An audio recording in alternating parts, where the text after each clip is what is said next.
Привет, меня зовут Антонина Асанова. Я корреспондентка дата-отдела «Новой газеты Европа».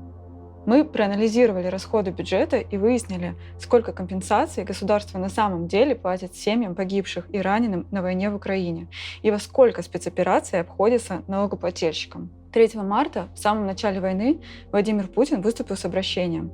Фактически он предложил удвоить пособие для раненых и семей погибших в Украине силовиков. Наш долг – поддержать семьи наших погибших и раненых боевых товарищей, которые сражались за безопасность Отечества, за наш народ, за народ России.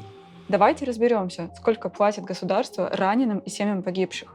За увечья призывникам положено 4,5 миллиона рублей, контрактникам – 6 миллионов. 9,5 миллионов рублей получают семьи погибших военнослужащих. К этим суммам добавляется страховка за увечья или гибель военных в размере до 3 миллионов рублей.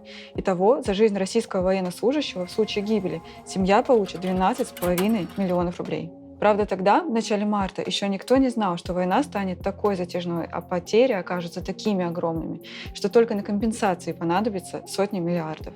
Мы нашли строку бюджета, по которой выплачивают эти самые компенсации семьям погибших и раненым силовикам из Минобороны, Росгвардии и МВД. На данный момент правительство выделило на эти цели уже 113 миллиардов рублей, из них 89 миллиардов выплачены.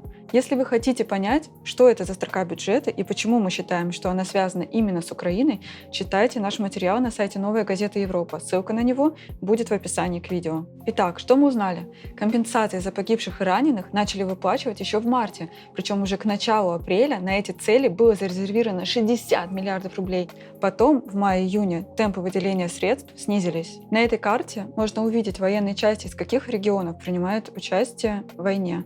Спойлер, почти из всех. И кто понес наибольшие потери. Больше всего компенсаций было перечислено в Ростовскую область и Забайкальский край. В этих регионах базируются 8-я гвардейская и 29-я общевойсковые армии. Помимо того, в Ростове находится штаб Южного военного округа. Наибольшие потери могли понести Южный и Западный, самые боеспособные военные округа России. Самый низкий бюджет выплат у частей Восточного округа, не учитывая небольшой Северный флот. 113 миллиардов. Это много или мало? Мы попытались примерно оценить, сколько силовиков могло погибнуть или получить ранения, если соотношение погибших и раненых составляет 1 к 3, 1 к 2 или 1 к 1. Получается, что эти выплаты могут быть предназначены семьям 4-7 тысяч погибших и 7-12 тысячам раненых. То есть безвозвратные потери армии составляют по меньшей мере 15-17 тысяч бойцов. Это 10-11% от первоначальной армии вторжения. Что нам говорит эта оценка? Во-первых, потери точно выше официальных цифр Минобороны.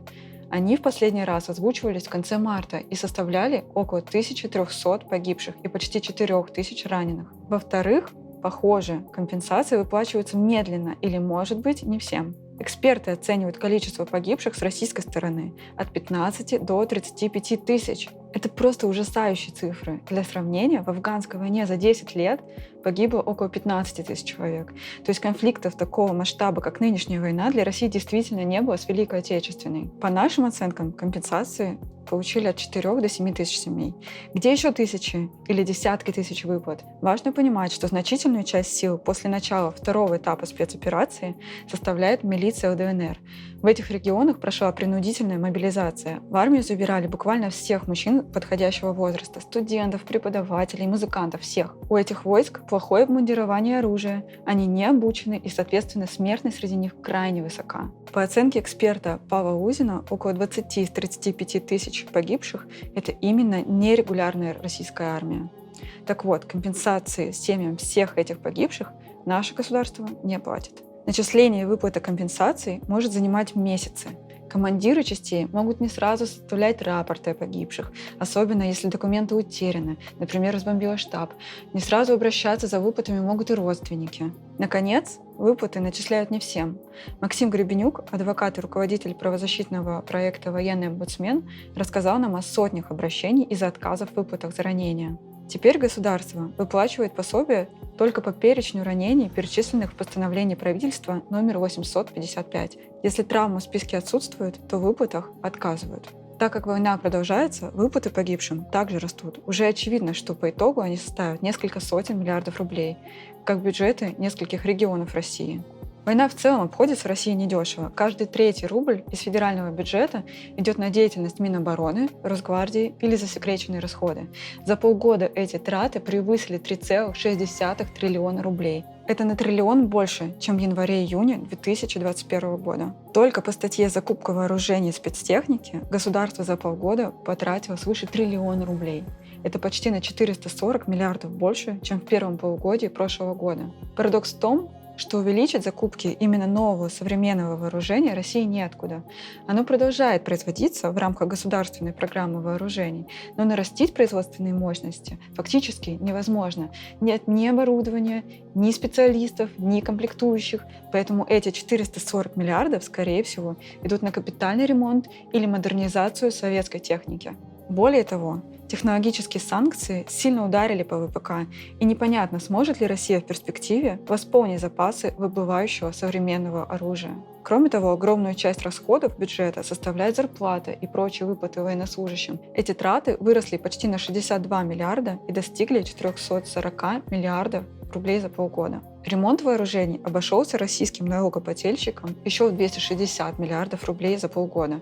Только на топливо для танков и прочей техники из федерального бюджета тратится почти столько же, сколько на всю культурную сферу в стране. Для сравнения, на помощь беженцам из Украины за полгода зарезервировали меньше 12 миллиардов рублей, а потратили всего 7 миллиардов.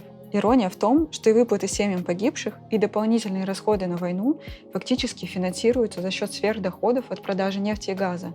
Цены на них резко подскочили из-за опасений, что Россия остановит поставки. Только в апреле бюджет получил почти триллион дополнительных нефтегазовых доходов, а в сумме за полгода это более чем 3,3 триллиона рублей. Вопрос в том, сохранится ли этот уровень сверхдоходов в будущем, и вот это сомнительно. А если упадут доходы, то придется либо снижать интенсивность войны, либо финансировать ее за счет других статей бюджета и, конечно же, еще жестче закручивать гайки. Подписывайтесь на наш канал и ставьте лайки этому видео, если оно вам понравилось.